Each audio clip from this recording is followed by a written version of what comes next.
Praise the Lord. Good morning. இந்த ஆண்டவர் எங்களுக்கு இந்த மன்னா வந்து ஆமோஸ் 5:6-7 வாங்க இப்ப நம்ம வாசிப்போம்.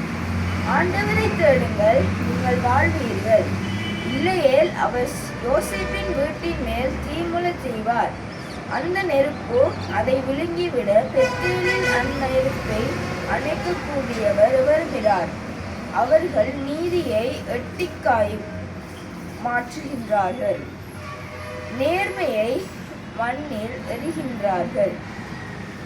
எங்களுக்கு இன்றைக்கு ஆண்டவர் இருந்த வசனம் ஆமோஸ் 5:6-7. இது என்ன சொல்லியிருக்காங்கன்னா, ஆண்டவர் கடும் சீற்றத்திலிருந்து எங்களை தப்பிக்கொள்றதுக்கு நாங்கள் இப்போ என்ன செய்யணும்? ஜெபிக்கணும். அது அடுத்தது 7வது இதில் வருகிற 7க்கு முன்னுக்கு வருகிற வசனங்கள்ல சொல்லுது, பெத்தேலில் நெருப்பை அணைக்கக்கூடிய எவரும் இல்லை. அதாவது பெத்தேலில் அணைக்கக்கூடியவரும் இல்லையண்டா ஆண்டவரோட கோபத்தை அடக்கிறதுக்கு எவரும் இல்லை என்று சொல்றாங்க. அதுக்கு கீழே வருகிற வசனங்கள் சொல்லுகிறது, அவர்கள் நீதியை எட்டிக்காய் மாற்றுகின்றார்கள். அதாவது இப்ப நீதி கொடுக்கிறவங்க வந்து என்ன செய்யறாங்க? நீதி, உண்மையான நீதியெல்லாம் மண்ணில் புதைக்கிறாங்க, புதைச்சு போட்டு பொய்யான நீதியை கொடுக்குறாங்க. அதைத்தான் இப்ப இதுல சொல்லி வருகிறது. இப்ப நம்ம மேல அப்படியே போய் பார்த்தோம்டா ஃபர்ஸ்ட்ல சொல்லியிருக்காங்க, ஆண்டவரை தேடுங்கள், நீங்கள் வாழ்வீர்கள். அதாவது ஆண்டவர கோப சீற்றங்கள், அதாவது இப்போ நேரிடுற அழிவுகள், ஏர்த் கிராக்ன்னு சொல்லி அந்த விழுகிற அந்த அழிவுகள் வந்து ஆண்டவர கோபத்தால தான், நாங்க செய்யற பாவ சாபங்களால தான் இப்படி எல்லாம் வருகிறது. ஸோ அந்த பாவசாவ கட்டுக்களை முறியடிக்கிறண்டா ஒரே வேலை செய்யணும், ஆண்டவரை தேடுங்கள், நீங்கள் வாழ்வீர்கள்.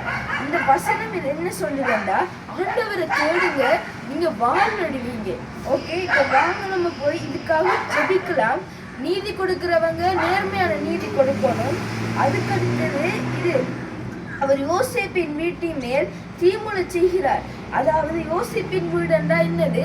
நம்மளது. அது அவர் கோபமாக்கிறார். இப்ப வாங்க நம்ம ஜெபிப்போம் இந்த காரியத்துக்காகலாம். வாங்க. ஏசப்பா, நன்றியோடு ஸ்துதிக்கிறோமப்பா.